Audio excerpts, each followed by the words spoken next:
Siku ya Jumapili, siku ya baraka, siku ambayo wengi hufika kanisani na kutafuta uso wa Bwana.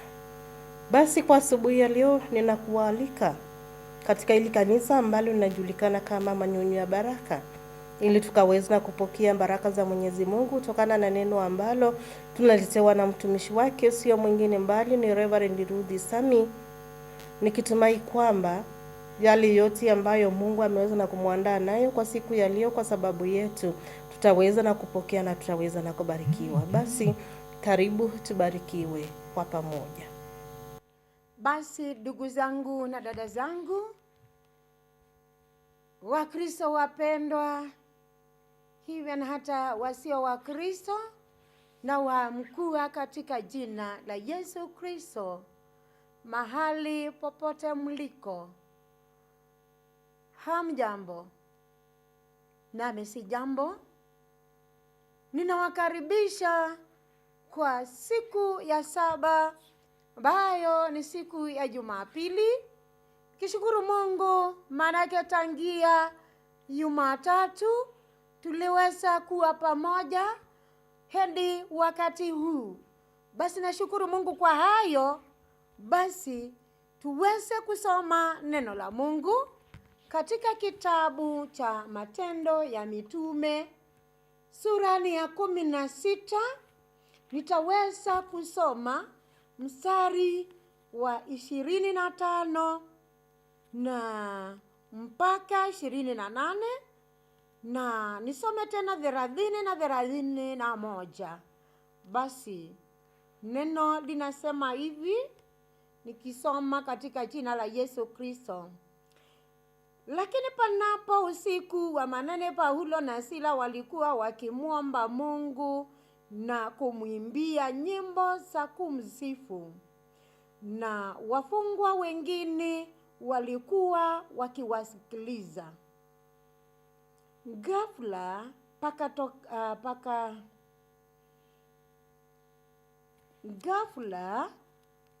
pakawa tetemeko kuu la nchi, hata misingi ya gereza ikatikisika, na mara hiyo milango ikafunguka, vifungo vya wote vikalengezwa. Yule mlinzi wa gereza akaamka, naye alipoona ya kuwa milango ya gereza imefunguka, alifuta upanga akataka kujiua, akidhani ya kuwa wafungwa wamekimbia. Ila Paulo akapaza sauti yake kwa nguvu akisema, usijidhuru, kwa maana sisi zote tupo hapa. Kisha akawaleta nje akasema, Bwana zangu, yanipasa nifanye nini nipate kuokoka? Wakamwambia, mwamini Bwana Yesu, nawe utaokoka pamoja na nyumba yako. Tuombe. Jehova Mungu, wakati kama huu nasimama mbele zako na mbele ya watu wako, watumishi, watazamaji wako, ili tuweze kusemezana neno la Mungu. Wengine waliposikia hayo maandiko yakisomwa wameswitch off, maana wamehubiriwa mara nyingi, pia wao wamehubiri. Lakini kuna jambo ulikuwa unataka siku ya leo ili waweze kulisikia, na walisikie na fashion nyingine ila ile waliweza kusikia nayo. Basi kanisaidie, uwasaidie sisi sote, ukatufundishe kupitia kwa Roho wako Mtakatifu. Naomba nikijua umesikia na utatenda, na ni katika Kristo Yesu tunaomba. Amen. Basi kama vile tumeweza kusoma hayo maandiko, ningependa, ingawaji nimesoma kwa urefu, ninaomba tuweze kuwasiliana pamoja nikitoa ile lengo tuko nayo siku ya leo, na lengo ni uwezo wa maombi. Tutaenda kuangalia uwezo wa maombi, yaani maombi yanawezesha mambo mengi sana mpaka yanafanyika.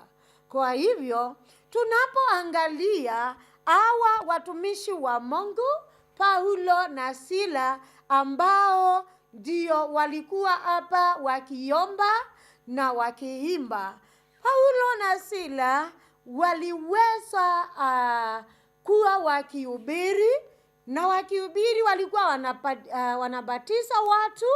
Na hapa tunaona chenye kimewafanya sasa washike na wawekwe gerezani, ni kana kwamba walipokuwa wakienda pale mahali pa kuomba, walipatana na msichana mmoja aliyekuwa akifanya ile kazi ya uaguzi, na alipomwombea akaokoka, akaacha hayo maovu yote, akawafuata. Hao watu walikasirika sana, wakawashika, wakawatandika na wakawatia gerezani. Haya basi, wakiwa pale gerezani waliweza kuimba, waliweza kuomba. Ilikuwa desturi yao ya kuimba na kuomba ili Roho wa Mungu aweze kushuka na ili waweze kutiwa nguvu. Mwenye walikuwa wanamuomba, walikuwa wanamtumainia. Imani yao ilikuwa kwa Mungu. Walikuwa wanajua atawawezesha huyo Mungu.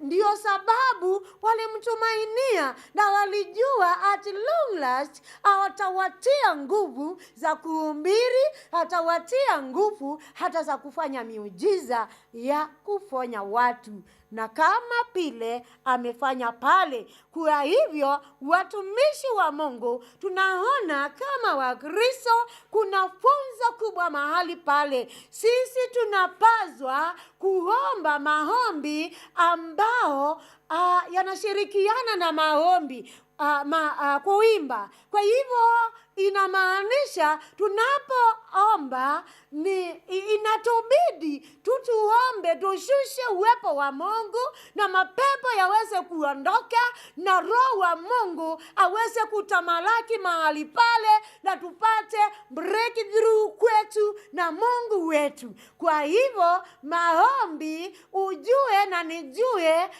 yanaenda pamoja na nyimbo. Maana waliimba, Biblia inatuambia walipoimba na kuomba, Biblia imesema ya kwamba milango ilifunguka, na zile zilikuwa zimewafunga pingu zote zikaanguka. Kwa hiyo milango ikafunguka. Ni kwa ajili ya ushujaa wa maombi yao, kwa ajili ya kujazwa nguvu na Roho Mtakatifu, kwa maana walikuwa wanamwamini kweli. Iliwawezesha wao kuona na kushuhudia nguvu za Mungu zikifanya kazi. Ndiyo milango ikafunguka. Kwa hivyo tukiomba kwa ile imani, kwa ile tumaini, kwa ule uwezo, hakika tutashusha nguvu za Mungu na miujiza na maajabu yatatendeka, kama vile imewatendekea pale gerezani. Milango ikafunguka. Sio hivyo, na kuambia isitoshe, ukizidi kuimba na kuomba, na kuambia milango yako iliyofungwa itafunguka. Bwana Yesu asifiwe. Endapo ni ya kazi, itafunguka, utapata kazi. Endapo umefungukiwa na pesa, hakika milango hiyo itafunguka. Endapo hauna karo, hauna amani, hauna tumaini pale nyumbani, pale kazini, Hakika kwa bibi na bwana, kwa watoto na wazazi, milango ya neema itafunguka. Bwana Yesu asifiwe. Na hakika utafurahia na utamsifu huyu Mungu, kwa maana amekufungulia milango. Uwe na tumaini, mlango uliofungwa hakika utaenda kufunguliwa. Kwa maana ninapokumbuka katika kitabu cha Ufunuo wa Yohana, na ni sura ya 3, kuna mstari unasema mahali pale, Mungu akiisha fungua hakuna wa kufunga. Na akiisha funga mlango wa mapepo na wachawi na wasingahumbu, hakika hakuna wa kufungua. Furahia, kwa maana ukiwa pamoja na huyu Mungu, ukimwabudu huyu Mungu wa Paulo na Sila, kama alivyowafungua, na kama vile umefungwa, wengine wamefungwa tangu wazaliwe. Walifungwa mahali pale wakiwa watoto wandogo, wachawi walikuwa pale. Akakufunga akakwambia hautawahi pata mtoto yeyote, mlango umefunguka, utampata. Hautaolewa, mlango unakwambia umefunguka, utapata bwana, utapata watoto. Waliotabiri wakakufungulia pale, kama vile pingu na milango ilifunguka, wako unaenda kufunguka. Sema amen. Na utumainie huyu Mungu ambaye alifungua hiyo milango, hatafungua pia kwako. Mpaka waliokufunga, kama vile huyu askari aliowafunga, aliowalinda, hakika hatimaye alipoona hayo akataka kujiua. Mashujaa wa maombi wakamwambia, sisi zote tuko, usijiue. Na kuambia waliokufunga, wanaokuchekelea, watakuja kwako ukiwa umefunguliwa na milango yako imefunguka. Watakuuliza tufanye nini? Hakika utawaambia tubuni na muokoke, mbarikiwa kama mimi. Haleluya. Na ndugu yangu na dada yangu, hakika hii ni neno la Mungu. Na au watu uliwaona na Mungu alikushuhudia wakikutendea mabaya, maana wamefunguliwa milango, usijiinue. Hakika nyenyekea mbele ya macho ya Mungu, hatazidi pia kukufungulia milango ya ajabu ambayo wewe mwenyewe haujui. Na wao watashuhudia na watakuuliza Mungu wako, uwaombee, na utawaombea, watabarikiwa kama wewe. Hivyo basi ni neno la Mungu likutie nguvu, na uamue huyu Mungu anafungua milango. Usidi kumtafuta kwa maombi pamoja na sifa. Ni neno la Mungu. Ningependa kuendelea, lakini nakoma pale, tujue milango inaenda kufunguka. Bwana na alibariki neno lake. Amina. Asante Mungu Baba, Mungu Mwana na Roho Mtakatifu, ni kwa ajili ya neno lako ile ambayo tumesema sana siku ya leo, ya kupunga hata kipindi cha wiki hii. Ukajaribu kuona mtazamaji penye yuko Mungu Baba, ukamuinue, ukimfungulia milango yote. Hakikuona, hakikuishi, hakika akumbuke kusema asante na shukurani kuu. Watakao kuja kama vile yule askari alikuja, akawauliza mabwana, nifanye nini? Hakika walimjibu atubu pamoja na nyumba yake na watu wake, na ataweza kuokoka na atasamehewa. Bwana Mungu tusaidie, na hatimaye matendo yako kwetu yakafanya wengine kuokoka na kuacha ule uovu na ubaya wote. Naomba nikijua unajua kila mmoja wa Undugu TV na hii station, Mungu Baba, kenye kimembaki ili iweze kukua na ili iweze kuendelea. Mungu Baba, fungua pia milango yako ya Undugu TV, ndiposa tuweze kuona ikipanuka. Watumishi wake uwambariki, mkuu wa kanisa umbariki, mkuu wa kanisa, wale ambao wako chini yake ukawambariki, na hakika waweke hakika kitengo cha kusaidia hii station. Mungu Baba, unajua yote na unaelewa tenda wema wako. Bariki mtazamaji, ukinibariki na mbariki kila mmoja anahitaji baraka zako. Katika jina la Yesu Kristo naomba na kuamini. Shalom. Imani katika Yesu huleta wokovu. Hapa tumeweza na kuona watu wawili ambao ni Paulo na Sila. Waliweza na kufungwa pale gerezani. Lakini badala ya kulalamika, badala ya kuongea sana, wakaweza na kujituma katika maombi. Hakika waliweza na kuomba na Mwenyezi Mungu aliweza na kutenda. Mwenyezi Mungu aliweza na kufungua kila kitu. Sio milango, sio minyororo. Na tumejua kwamba hawakuweza na kulalamika.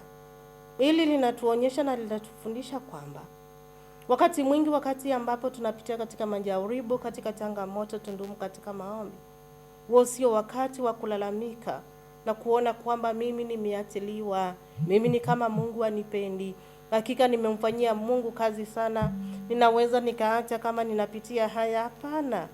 Majaribu ndio mjenga imani yetu, na hiyo imani ndio huleta uponyaji, hiyo imani ndio huleta majibu. Kama vile ambavyo Paulo na Sila waliweza na kujituma katika hali ya maombi, pia nasi wakati wa majaribu, wakati tunapitia hizo changamoto, tujitume sana. Ndio wakati wetu wa kuomba na kumtumainia Mwenyezi Mungu. Tusiombe bila imani. Tuombe tukiwa tunamtumaini Mwenyezi Mungu na kuamini kwamba ataweza na kututendea. Mungu anaweza kubadilisha hali ngumu kwa uwezo wake. Kwa uwezo wake Mungu ataweza na kubadilisha hiyo hali yako. Sijui ni hali ya aina gani, sijui unapitia nini, sijui umelia kwa muda mgani, lakini Mungu anaweza akabadilisha hayo yote kupitia kwa ile imani ambayo uko nayo. Ninakusihi tukazidi na kumtumainia Mwenyezi Mungu, na pia imani yetu ikazidi na kukua siku baada ya nyingine. Nikikutakia wakati mwema mahali popote pale utaabudu. Mungu akaweze na kujionyesha kwenu, akaweze pia na kuwabariki.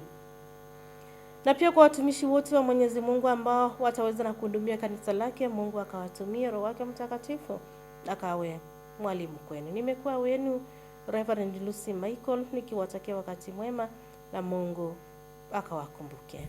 Bye bye.